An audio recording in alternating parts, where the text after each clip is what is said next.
Alright, today we're making a video on how to FaceTime a woman the right way. Now, I'm not gonna lie, a lot of you motherfuckers be on the phone with these women for hours on hours when you really don't have to. And all this really does is bite you in the ass because, for one, it kills the attraction that they have for you because you're killing the mystery. And the heart grows fonder when you're not around. So that, for example, if you get on the phone with a girl and you give her the best vibe, the best connection for 30 minutes and then you leave, you're literally setting yourself up to be stuck in her head more because you gave her a taste of you and she doesn't have a taste of you until next phone call. For example, like you FaceTime her one day, a week goes by, like the anticipation, the suspension is rising for you to FaceTime her and y'all have a good conversation, as well as there's more for y'all to talk about. And then B, on top of that, if you get on the phone and you FaceTime women all day, every day, you're literally setting the tone for you to FaceTime her all day, every day, whenever she wants to. And 3 months to 6 months down the road, when y'all talked about everything there is to talk about every day, all day, you're gonna literally get on that phone and be like, oh, I don't want to be on the phone with her. Like, this is actually such a fucking drag to get on the phone with this girl. I really don't want to do it. And you start pulling back, the dynamics of the relationship is going to change to where she's obviously going to have a problem with it because you were doing this in the beginning, but now you don't want to do it because you're literally sitting there on the phone talking about nothing. And it's literally like,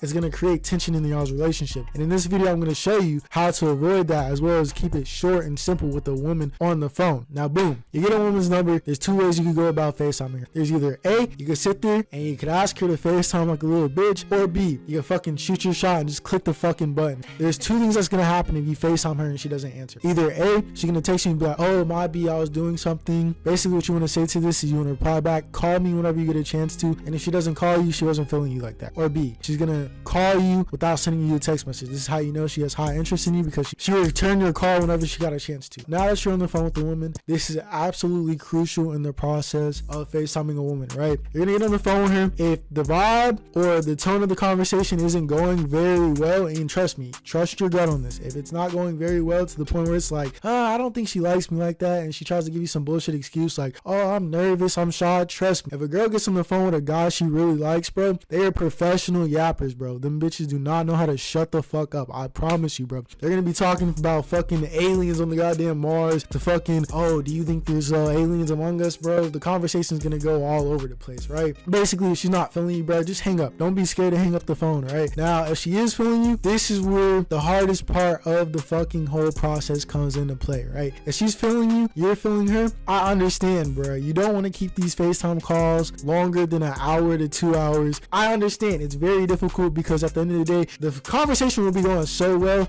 Boom, 8 hours pass by and you're like, oh shit, 8 hours passed by? That shit felt like 30 minutes. You don't want to do that the first FaceTime, especially because basically you're going to set yourself up for failure if she does end up leaving. And you want to keep the investments as short as possible because, bro, a FaceTime to a woman is nothing in the beginning compared to you. You're literally building a connection and a bond between y'all to where she could get up and go, because you never know if this woman is messing with someone else in the background or she's looking for a rebound, and you just so happen to be the wrong person at the right time, and her ex comes back and boom, tomorrow she ghosts you and you're like, what happened? I thought we had the best bond, the best vibe on the phone, and now she's not texting you back and you're sitting there stumped like, what happened? This is why you want to keep these FaceTime interactions to minimum and low investments on your part as best as possible. And yes, I know it's hard if the vibe is very good, right? So boom, you're sitting there, you're talking to her for 30 minutes on the phone, and as you're talking to her, you know, getting her comfortable, depending on what type of guy you are, if you want to, you know, take her back to your crib or you want to take her on a date, you're basically going to ask her availability and get familiar with her schedule. And then you're basically going to say, oh, what day are you free? She's going to tell you, oh, I'm free on Tuesday, right? If you want to take her back to your crib, you're going to be like, oh, on Tuesday, you know what? Come over at 7 p.m. We're going to watch a movie. Or boom, if you want to take her out on a date, Tuesday at 7 p.m., let's go to Noodles & Co. and get something to eat and see where the vibe goes after that. It's very simple. And basically, if she gives you any, like, you know, hesitant of, oh, I don't really know you like that, I got to get more comfortable with you, I feel like you should abort the mission, because you're basically going to sit there investing more time, energy, and effort into her, and she could be stumped on a whole nother nigga. I would suggest you abort that. But if you feel like, hey, you know what, maybe I should give her more time, energy, and effort on my half,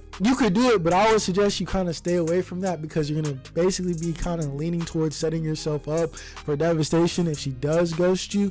But hey, that's your call, your judgment, that's on you, right? So boom, once you've secured the link and got the link out of her, you want to give her 10 more minutes of your time. Once you've given her 10 more minutes of your time, you kind of want to create an excuse to where it's like, oh, I got to get off the phone, you know, oh, I got to go study, you know, I got to go take a shower, I got to get ready for bed, I got something to do, you know, just get off the phone to where it's like, okay, the vibe was good, the connection was good, she's going to be basically fondering for more of your time and attention for a later FaceTime call. So you basically hang up, you basically keep the interaction and the texting to a minimum as possible, making it seem like you are a busy man and you can't be texting and on the phone with her all day. And the reason why you want to do this is because think about it like this. Boom, let's say y'all do FaceTimes once a week, or y'all link up once a week, right? When y'all come together and talk to each other, y'all gonna have so much more to talk about, and the vibe and the moment is gonna feel so much more special because your time is less valuable. You know, you have less time to give out to her. So when y'all do come around, it's gonna build way more of a connection. The heart's gonna grow fonder, the vibe is gonna feel better, the bond is gonna grow stronger, and basically want to do this. Now later down the road, if you do want to end up giving her more of your time, there's nothing wrong with that because she's earned that out of you, and there's no risk of her, you know, getting up and leaving. But I still would suggest you don't keep it to 8 hours or, you know, 6 hours. I would say maybe instead of giving her an hour of your time, give her 2 hours. You know, you don't want to do it too much to where it's like like I need some space on either ends, you know. Now with this method, this process, it's pretty simple to get what you want, as well as pretty easy to get stuck in their head and, you know, just keep them wanting more.